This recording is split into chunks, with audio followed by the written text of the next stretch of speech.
Hey guys, మన ఛానల్లో ఉన్న అభ్యర్థులందరికీ గుడ్ న్యూస్ అండి. మరి రానున్నటువంటి క్యాలెండర్ ఉద్యోగాలను దృష్టిలో ఉంచుకొని మరి ఏపీపీఎస్సీ కావచ్చు, టీజీపీఎస్సీ కావచ్చు, police constable, forest, DSC, RRB, SSC etcetera అన్ని ఉద్యోగాలు ఎనీ కోర్స్ ఏది తీసుకున్నా జస్ట్ 499 రూపీస్కి అందజేస్తున్నామండి. సో 6 మంత్స్ వ్యాలిడిటీతో అయితే అందజేస్తున్నాం. కొన్నిటికి 1 ఇయర్ వ్యాలిడిటీ కూడా ఉంది ఫ్రెండ్స్. సో రానున్నటువంటి ఎండోమెంట్ ఉద్యోగాలు కావచ్చు, ఫారెస్ట్ డిపార్ట్మెంట్ కావచ్చు, గ్రూప్ 2 కొత్త నోటిఫికేషన్ కావచ్చు, వీటన్నిటికి సంబంధించినటువంటి ఫుల్ కోర్స్ అయితే అందుబాటులో ఉంది. జస్ట్ 499.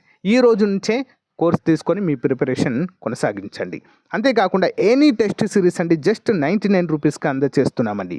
50,000 ప్రశ్నలతో ఈచ్ అండ్ ఎవ్రీ టాపిక్ని క్లియర్గా ఎక్స్ప్లెయిన్ చేయడం అయితే జరిగింది. ఓకేనా. కోర్సులో కూడా 20 ఇయర్స్ ఎక్స్పీరియన్స్డ్ ఫ్యాకల్టీ చేత క్లాసెస్ చెప్పించామండి. పర్ఫెక్ట్గా ఉన్నాయండి. ఒకసారి చూసి మీరే డిసైడ్ అవ్వండి. App link in video description అండి. డౌన్లోడ్ చేసి ముందుగా మీ యొక్క మొబైల్ నెంబర్తో రిజిస్టర్ అయ్యి స్టోర్ ఆప్షన్లో కోర్స్ ఉంటుంది, పర్చేజ్ చేయండి. పర్చేజ్ చేసిన తర్వాత కోర్స్ కంటెంట్ ఆప్షన్లో మీకైతే అన్నీ కూడా అందుబాటులో ఉంటాయి. ఇంకెందుకండి లేట్, వెంటనే మీ యొక్క కోర్స్ తీసుకొని ప్రిపరేషన్ స్టార్ట్ చేయండి. రానున్నటువంటి క్యాలెండర్ ఉద్యోగాలలో జాబ్ సాధించడమే లక్ష్యంగా ముందుకు సాగండి. All the best to everyone. So guys, ఈరోజు అన్ని వార్తాపత్రికల్లో ఉన్నటువంటి ముఖ్యమైన విద్యా ఉద్యోగ సమాచారాన్ని ఈ వీడియోలో మనం చూసేద్దామండి. ఎవరు కూడా మధ్యలో స్కిప్ చేయకుండా వీడియోస్ని చివరి వరకు చూడండి. మొదటిసారి మన ఛానల్ చూస్తున్నట్లయితే తప్పకుండా సబ్స్క్రైబ్ చేయండి. మొదటి అప్డేట్ చూసినట్లయితే మెగా డిఎస్సి నోటిఫికేషన్ మార్చిలో విడుదల చేయనున్నట్లుగా పాఠశాల విద్యాశాఖ తెలిపింది. 16,347 ఉపాధ్యాయ పోస్టుల భర్తీకి గతంలోనే జివో జారీ చేశామని, జూన్ నాటికి బడుల్లో కొత్త టీచర్లు ఉంటారని వివరించింది. మంగళవారం నిర్వహించిన కార్యదర్శుల సమావేశంలో విద్యాశాఖపై ఆ శాఖ కార్యదర్శి కోన శ్రీధర్ ప్రజెంటేషన్ ఇచ్చారు. జివో 117కు త్వరలో ప్రత్యామ్నాయం తీసుకొస్తామన్నారు. గతంలో టీచర్లకు 45 రకాల యాప్లు ఉండేవని వాటికి ఒక్క యాప్లోకి మార్చామని వివరించారు. త్వరలో టీచర్ బదిలీల చట్టము తీసుకొస్తామని, అసెంబ్లీ సమావేశాల్లో దీనిపై బిల్లు పెడతామని కూడా ఈ సందర్భంగా తెలియచేయడం అయితే జరిగింది. సో గైస్, మరి ఎప్పుడో రావాల్సినటువంటి ఈ డిఎస్సి మరి ఈ యొక్క కుల గణన కారణంగా ఎస్సీ క్లాసిఫికేషన్, ఎస్సీ వర్గీకరణ కారణంగా అయితే ఆగడం అయితే జరిగిన విషయం మనందరికీ తెలిసిందే. సో మరి అది వచ్చిన తర్వాతే మనకు ఈ యొక్క డిఎస్సి నోటిఫికేషన్ పైన స్పష్టత వచ్చేటువంటి అవకాశం అయితే ఉంటుందండి. సో జూన్ వరకు ఎలాగైనా మరి వీటిని భర్తీ చేసి, అంటే స్కూళ్ళలో ఉండే విధంగా మార్చిలో నోటిఫికేషన్ ఇచ్చేసి జూన్లో ఉపాధ్యాయులు మరి పాఠశాలల్లో ఉండే విధంగా చూస్తామన్నట్లుగా ఇక్కడైతే మనకు చెప్పడం జరిగింది. సో గైస్, మన యాప్లో డిఎస్సి, హెచ్జిటి, ఎస్సీకి సంబంధించినటువంటి కోర్సులపైన ఆఫర్స్ అయితే ఉన్నాయండి.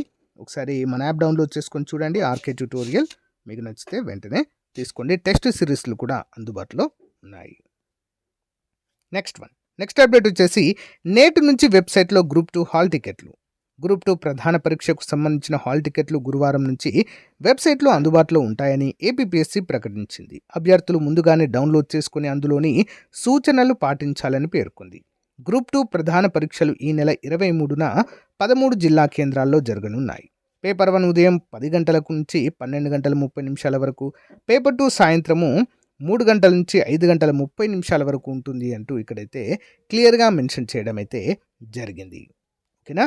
గ్రూప్ 2 అభ్యర్థులు చాలామంది మరి ఈ యొక్క రోస్టర్ పాయింట్స్ పైన కేసు అయితే పెండింగ్లో ఉందండి.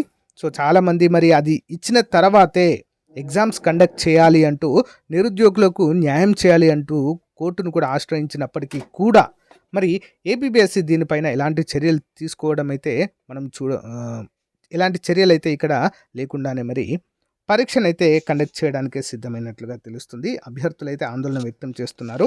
సో అయినప్పటికీ కూడా ఫ్రెండ్స్, సో ఎవరైతే ప్రిపేరేషన్లో ఉన్నారో, ప్రిపేర్ అయ్యారో, ఎగ్జామ్ బాగా రాయండి ఫ్రెండ్స్.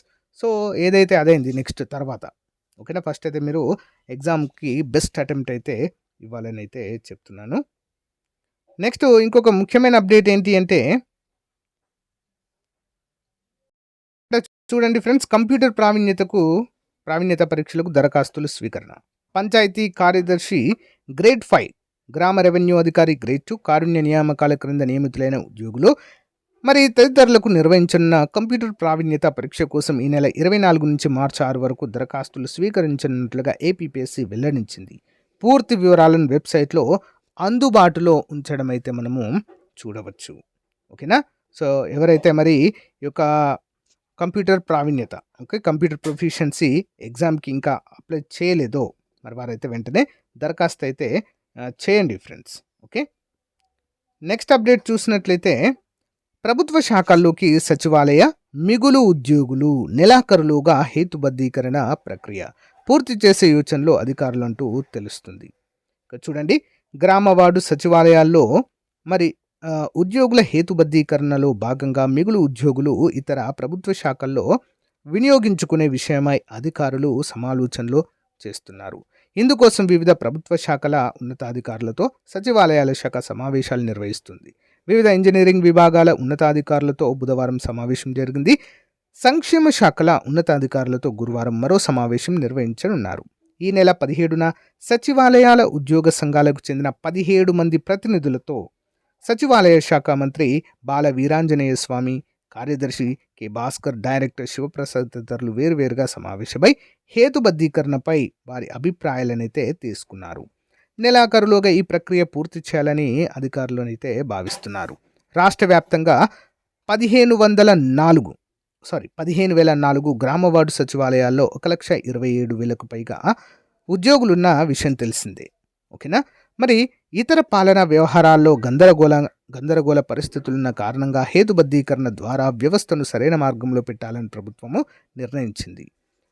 సో 2,500 జనాభా కలిగిన సచివాలయాలను ఏ కేటగిరీ, సో 2,501 నుంచి 3,500 వరకు బి, 3,500 కంటే ఎక్కువ జనాభా ఉన్న వాటిని సచివాలయాలను సి కేటగిరీలుగా విభజించి వీటిలో ఉద్యోగుల కేటాయింపునకు ఇటీవల మార్గదర్శకాలు జారీ చేసింది.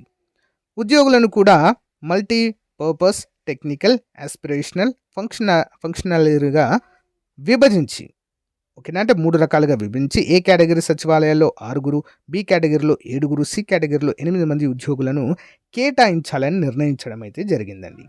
ఓకేనా. ఇంజనీరింగ్ అసిస్టెంట్, వార్డ్ ఎమ్యూనిటీస్ కార్యదర్శుల సేవలను వివిధ ఇంజనీరింగ్ శాఖల్లో వినియోగించుకునే విషయాన్ని ప్రభుత్వం పరిశీలిస్తున్నట్లుగా తెలుస్తుంది. పంచాయతీరాజ్, ఇంజనీరింగ్, రోడ్లు, భవనాలు, ప్రజారోగ్య, ఇంజనీరింగ్, జలవనరులు, పోలీస్, హౌసింగ్, ఇతర ఇంజనీరింగ్ విభాగాల అధికారులతో సచివాలయ శాఖ బుధవారం సమావేశం ఏర్పాటు చేసింది. ఇంజనీరింగ్ విభాగాల్లో వీరు సేవలు వినియోగించుకునే విషయమై ప్రధానంగా చర్చిస్తారని తెలుస్తుంది. సచివాలయాల్లో వెల్ఫేర్ అసిస్టెంట్ల సేవలను ప్రభుత్వ సాంఘిక వెనుకబడిన గిరిజన ఇతర సంక్షేమ శాఖల్లో వినియోగించుకునే విషయమై సంబంధిత శాఖల ఉన్నతాధికారులతో సచివాలయాల శాఖ గురువారము సమావేశం ఏర్పాటు చేసింది. మరి ఉద్యోగులను సచివాలయాలకు కేటాయించగా మిగిలిన మరికొందరు ఉద్యోగులను ఆస్పిరేషనల్ ఫంక్షనరీలుగా గుర్తించి ఆధునిక సాంకేతికతలపై వారికి శిక్షణ ఇస్తామన్నట్లుగా అయితే ఇక్కడ తెలియచేయడాన్ని అయితే చూడవచ్చు. మొత్తానికైతే గ్రామ వార్డు సచివాలయాల్లో చాలా ఖాళీలు ఉండేదండి. 15,000కు పైగా ఖాళీలు అయితే ఉండేది. ఇప్పుడు ఖాళీలు కాదు, ఉన్నవారినే వేరే శాఖల్లోకి అయితే బదిలీ చేయడాన్ని చూడవచ్చు. చాలా వరకు గ్రూప్ 2 ద్వారా భర్తీ చేసేటువంటి కొన్ని ఉద్యోగాలలో సచివాలయ అసిస్టెంట్, ముఖ్యంగా ఏఎస్ఓ లాంటి ఉద్యోగాలలో, అసిస్టెంట్ స్టాటిస్టికల్ ఆఫీసర్ వంటి ఉద్యోగాలలో సచివాలయ ఉద్యోగులను భర్తీ చేయడము, జూనియర్ అసిస్టెంట్ లాంటి ఉద్యోగాలలో కూడా ఈ యొక్క సచివాలయ ఉద్యోగులను భర్తీ చేయడం ద్వారా మరి రానున్నటువంటి జాబ్ క్యాలెండర్లో ఉద్యోగాలు తగ్గే అవకాశం ఉంది అని చెప్పేసి అభ్యర్థులైతే ఆందోళన వ్యక్తం చేయడాన్ని కూడా మనమైతే చూడవచ్చు. ఓకేనా. గత ప్రభుత్వము ఆల్రెడీ జీవో ఇచ్చి 15,000 ఉద్యోగాలకు నోటిఫికేషన్ జారీ చేస్తుందని ఎంతో ఆశగా ఎదురు చూసినటువంటి నిరుద్యోగులకు మరి ప్రభుత్వం మారగానే అసలు కాదు, ఉన్న వాటికే మరి వేరే శాఖల్లో పంపడం అయితే ఇక్కడ మనం గమనించదగ్గ అంశంగా చెప్పుకోవచ్చు. ఫ్రెండ్స్, ఇది ఈ రోజుకు సంబంధించిన ఇంపార్టెంట్ అప్డేట్ అండి. సో ప్రతిరోజు ఇలాంటి విద్యా ఉద్యోగ సమాచారాన్ని మన ఛానల్లో అప్డేట్ చేయడం జరుగుతుంది. రెగ్యులర్గా ఫాలో అవ్వండి. Thank you. Have a nice day. Bye.